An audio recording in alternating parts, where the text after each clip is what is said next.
नमस्कार दोस्तों, मैं हूं एस्ट्रोलॉजर मीनाक्षी और आज के इस वीडियो में बहुत बहुत स्वागत करती हूं आप सभी मिथुन राशि वाले जातकों का। दोस्तों, इस वीडियो में हम बात करेंगे कि कैसा रहने वाला है साल 2025 आप सभी मिथुन राशि वाले जातकों का। दोस्तों, साल 2024 को शनि का वर्ष कहा गया क्योंकि नंबर 8 को शनि रूल करते हैं और साल 2025 को मंगल का वर्ष कहा जा रहा है क्योंकि जब हम 2025 का जोड़ निकालते हैं तो जो नंबर आता है वो होता है नंबर 9 और नंबर 9 को रूल करते हैं मंगल देव। साल 2025 को वैदिक ज्योतिष में गुरु का यानी बृहस्पति का वर्ष भी कहा जा रहा है क्योंकि आमूमन बृहस्पति देव एक वर्ष का यानी 12 महीने का समय लगाते हैं एक राशि से दूसरे राशि में जाने को, लेकिन 2025 में बृहस्पति देव अतिचारी रहेंगे। अतिचारी यानी कि उनकी स्पीड बढ़ी रहेगी, काफी तेज गति से वो मूव करेंगे और 3 राशियों के बीच भ्रमण करेंगे जिसमें से एक राशि मिथुन राशि है।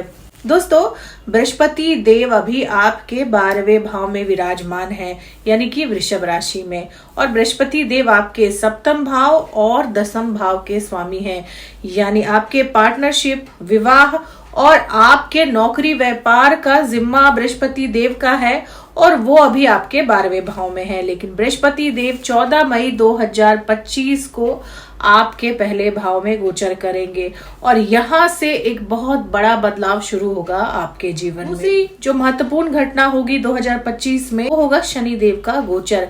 शनि देव अभी आपके भाग्य स्थान में ही बैठे हुए हैं, आपके भाग्य भाव के स्वामी होकर शनि देव पिछले 2.5 वर्षों से आपके भाग्य भाव में ही यानी 9वें भाव में बैठे हुए हैं। लेकिन शनि देव 29 मार्च को चले जाएंगे आपके 10वें भाव में यानी आपके कर्म भाव में।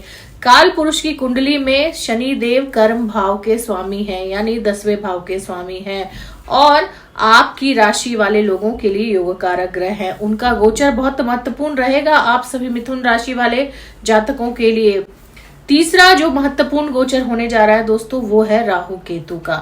राहु केतु लगभग 1.5 वर्षों के बाद राशि परिवर्तन करेंगे। राहु जो कि अभी आपके 10वें भाव में विराजमान है वो चले आएंगे आपके 9वें भाव में शनि की राशि कुंभ राशि में, और केतु देव चले जाएंगे आपके 3रे भाव में सिंह राशि में।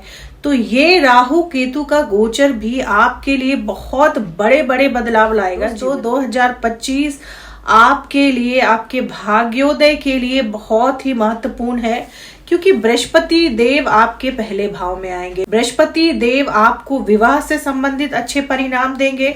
ऐसे जातक जिनका विवाह तय होने में परेशानी आ रही थी उनका विवाह तय हो सकता है। विवाह तय होने में किसी तरह की परेशानियां या रुकावटें आ रही थी वो सारी रुकावटें दूर हो जाएंगी और 2025 मई के बाद आपका विवाह तय होने की पूरी गुंजाइश है। दूसरी जो महत्वपूर्ण घटना होगी वो होगी आपके नौकरी से संबंधित यानी नौकरी व्यापार में आपको बहुत ही अच्छे परिणाम देखने को मिलेंगे। नई नौकरी लग सकती है आपकी, नया व्यापार शुरू कर सकते हैं आप और दोनों से ही आपको बहुत ही ज्यादा लाभ मिलने वाला है। आपके सम्मान में इजाफा होगा, समाज में आपकी प्रतिष्ठा बढ़ेगी क्योंकि 7वें भाव पर दृष्टि डालेंगे बृहस्पति देव, सीधी दृष्टि डालेंगे और 7वें भाव पर जब अपनी अमृत समान दृष्टि बृहस्पति देव डालेंगे वो रिश्तेदार जो कहीं ना कहीं आपसे कटते थे, आपको कम आंकते थे, वो अचानक से आपको सम्मान देना शुरू कर देंगे। यही नहीं दोस्तों, अब लोग आपको सर आंखों पे बिठाएंगे क्योंकि बृहस्पति कुछ ऐसी छवि बना देते हैं कि आप समाज में पूजनीय हो जाते हैं। समाज आपको अच्छी दृष्टि से देखता है, समाज आपको सम्मान की दृष्टि से देखता है। आपके व्यक्तित्व में भी एक बहुत बड़ा बदलाव आएगा। आप अपने आप में बहुत कुछ बदलेंगे। आप अपनी हेल्थ को लेकर, आप अपनी पर्सनालिटी को लेकर, आप अपने लुक्स को लेकर, अपने रहन सहन को लेकर महत्वपूर्ण बदलाव लाएंगे। कम्युनिकेशन में एक बदलाव आएगा, आपके बातचीत करने के तरीके में एक बदलाव आएगा और इस बदलाव की वजह से आपकी प्रतिष्ठा, आपका मान सम्मान जो है वो समाज में बढ़ सकता है। जब बृहस्पति पहले घर में रहते हैं तो कहीं ना कहीं ईश्वर की कृपा आप पर बनी रहती है। सेहत की बात करें तो सेहत बहुत अच्छी रहेगी। मई के बाद यहाँ पे ध्यान ये रखना है कि राहु आपके 9वें भाव में आ जाएंगे 18 मई को, तो आपको कहीं ना कहीं आपके गले से संबंधित परेशानी हो सकती है, आपकी कंठ में या फिर आपकी थ्रोट में किसी तरह की कोई परेशानी या इन्फेक्शन वगैरह हो सकता है।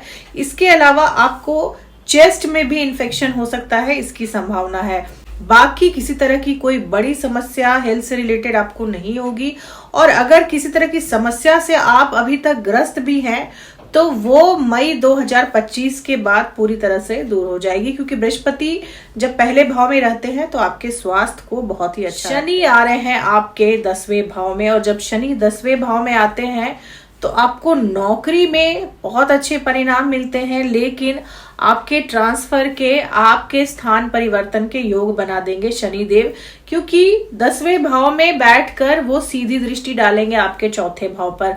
तो आप जहां रहते हैं वहां से आपको स्थान परिवर्तन करना पड़ सकता है, आपको किसी और जगह जाकर नौकरी करना पड़ सकता है। हालांकि आपको नौकरी में तरक्की, प्रमोशन, इंक्रीमेंट सब कुछ मिलेगा, लेकिन स्थान परिवर्तन के भी बहुत ही प्रबल योग बनाएंगे शनिदेव। इसके अलावा क्योंकि राहु आपके 9वें भाव में रहेंगे दोस्तों, तो पिता की सेहत पर आपके असर पड़ सकता है, आपके पिताजी की सेहत पर असर पड़ सकता है। आपके पिता को स्वास्थ्य संबंधित किसी तरह की कोई परेशानी रह सकती है, हेल्थ रिलेटेड इश्यूज रह सकते हैं उनको, जिस वजह से आपको बार बार अस्पताल के चक्कर काटने पड़ सकते हैं। केतु तीसरे भाव में रहेंगे तो आपके सिबलिंग्स, आपके भाई बहनों से आपकी दूरी हो जाएगी। हो सकता है कि स्थान परिवर्तन की वजह से आपके और आपके भाई बहनों के बीच में दूरी आ जाए, या फिर किसी तरह का कोई मनमुटाव हो सकता है, डिस्प्यूट भी हो सकता है आपके भाई बहनों से। तो इस बात का आपको ध्यान रखना है दोस्तों। बृहस्पति जब पहले भाव में आएंगे तो आपके 7वें भाव, आपके 5वें भाव और आपके 9वें भाव पर अपनी शुभ दृष्टि डालेंगे। तो बृहस्पति आपको संतान से संबंधित किसी तरह की खुशखबरी दे सकते हैं, यानी ऐसे दंपति जो बहुत लंबे समय से संतान प्राप्ति के लिए इंतजार कर रहे थे, उनको किसी तरह की खुशखबरी मिल सकती है 14 मई 2025 के बाद। इसके अलावा दोस्तों इसी साल यानी 2025 में 18 अक्टूबर को बृहस्पति देव आपके 2 भाव में यानी कर्क राशि में गोचर करेंगे। यहाँ पर बृहस्पति देव उच्च के हो जाएंगे और अप्रत्याशित लाभ देंगे आपको धन के मामले में। कह सकते हैं कि कहीं ना कहीं धन के एक नहीं 2-4 स्रोत खोल देंगे बृहस्पति देव आप। बृहस्पति जब 2 भाव में उच्च के होते हैं तो आपको आकस्मिक धन भी देते हैं, आपको नौकरी व्यापार से अप्रत्याशित लाभ देते हैं, ऐसा लाभ देते हैं जिसकी शायद आपने कल्पना भी नहीं की हो। बृहस्पति देव आपके 2 भाव में कर्क राशि में उच्च के रहेंगे तो दोस्तों आपको वसीयत प्राप्ति हो सकती है, जमीन जायदाद की प्राप्ति हो सकती है, ससुराल पक्ष से भी आपको लाभ हो सकता है, ससुराल से आपके संबंध सुधर सकते हैं जब बृहस्पति देव आपके 2 भाव में रहेंगे उच्च के। इसके अलावा बृहस्पति जब 2 भाव में उच्च के रहेंगे दोस्तों तो यहाँ पर बैठकर आपको 2 स्रोतों से इनकम देंगे। में इन्वेस्ट कर सकते हैं, नया मकान या वाहन खरीद सकते हैं, जमीन जायदाद में इन्वेस्ट कर सकते हैं और आपको उससे लाभ भी होगा। तो ये साल बृहस्पति देव आपको बहुत ही अच्छे रिजल्ट देंगे दोस्तों, क्योंकि बृहस्पति उच्च के रहेंगे अक्टूबर से। 2025 में कुछ बातों का ध्यान आपको रखना पड़ सकता है दोस्तों, जैसे कि शनि की दृष्टि आपके व्यय भाव पर यानी आपके 12th हाउस पे रहेगी, तो आपके खर्चे जो हैं वो बहुत बढ़ सकते हैं। आप फालतू चीजों में ज्यादा खर्च कर सकते हैं, आप बेवजह के खर्चे कर सकते हैं, जिससे आपके खर्चे जो हैं वो आपके इनकम से बाहर हो सकते हैं। तो आपको इस बात का ध्यान। इसके अलावा हो सकता है कि आपकी संगत गलत लोगों के साथ हो जाए। इसके अलावा आपके वैवाहिक जीवन में भी उथल पुथल ला सकते हैं शनिदेव, क्योंकि शनि की दृष्टि आपके 7वें भाव पर भी रहेगी। तो कहीं ना कहीं दंपतियों के बीच में झगड़े हो सकते हैं, बेवजह के झगड़े हो सकते हैं, छोटी छोटी बातों पे मनमुटाव हो सकता है। बात अगर प्रेमी जोड़ों की जाए तो प्रेमी जोड़ों के लिए 2025 बेहतरीन वर्ष रहने वाला है, क्योंकि बृहस्पति की 5वीं दृष्टि आपके 5वें भाव पे रहेगी और 5वां भाव जो होता है वो पार्टनरशिप का, लव अफेयर्स का होता है।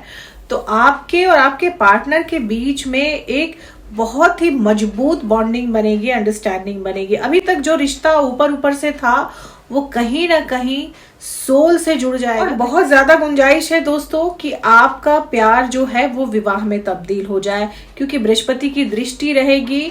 तो अभी तक आपके माता पिता जो तैयार नहीं थे कि हम लव मैरिज नहीं होने देंगे, वो शायद इस वर्ष तैयार हो जाएं आपका विवाह करवाने को। आपकी लव मैरिज होने की पूरी संभावना है 2025 में। विद्यार्थियों के लिए भी ये जो साल है वो कमाल का रहने वाला है। बहुत अच्छा प्रदर्शन करेंगे विद्यार्थी। अगर किसी कंपटीशन की तैयारी कर रहे हैं तो मान के चलिए कि आप वो कंपटीशन जरूर क्रैक करेंगे। गुरु का मार्गदर्शन रहेगा तो आप मेहनत करेंगे, भटकाव नहीं रहेगा, आप फोकस रहेंगे अपनी स्टडी पे, अपनी पढ़ाई पर, और जिसका नतीजा आपको देखने को मिल सकता है। किसी बड़े संस्थान में आपका दाखिला हो सकता है, आपका एडमिशन हो सकता है। ये मंगल से प्रभावित रहेगा पूरा ही वर्ष 2025। तो लड़ाई झगड़ों से बच के रहना है दोस्तों। आपको किसी से भी बेफजूल का झगड़ा मोल नहीं लेना है, क्योंकि वैसे भी मंगल देव आपके छठे भाव के स्वामी है, यानी कि रोग, ऋण और शत्रु भाव के स्वामी हैं। तो शत्रु कहीं ना कहीं एक्टिव रहेंगे, तो आपको शत्रुओं से सावधान रहना है। आपको बेफजूल की दुश्मनी किसी से नहीं मोल लेनी है। वाहन वगैरह तेज नहीं चलाना है आपको। ये तो छोटा मोटा एक्सीडेंट हो सकता है आपका। 2025 में सबसे ज्यादा जरूरत सभी लोगों को शांति की ही रहने वाली है। उपाय की बात करें दोस्तों तो आपको अपने घर में पंचमुखी हनुमान जी की फोटो रखनी चाहिए, उसकी पूजा अर्चना करें। हो सके तो प्रत्येक दिन हनुमान चालीसा का पाठ जरूर करें। अगर आप प्रत्येक दिन नहीं कर सकते हैं तो मंगलवार और शनिवार के दिन जरूर करें। इससे सारे विघ्न जो हैं वो आपके दूर होंगे, शत्रु भी आपसे डरेंगे, आपसे दूर भागेंगे, नुकसान नहीं पहुंचाएंगे, और आपके जीवन में सकारात्मकता रहेगी, पॉजिटिविटी रहेगी, जिससे आपके सभी काम बनना शुरू हो जाएंगे। तो दोस्तों ये थी मेरी एनालिसिस 2025 की मिथुन राशि वाले लोगों की। अगर वीडियो अच्छी लगी हो तो चैनल को सब्सक्राइब करें, लाइक करें, शेयर करें, कमेंट करें और बेल आइकन जरूर दबा दें दोस्तों। तब तक के लिए जय माता दी, जय श्री राम।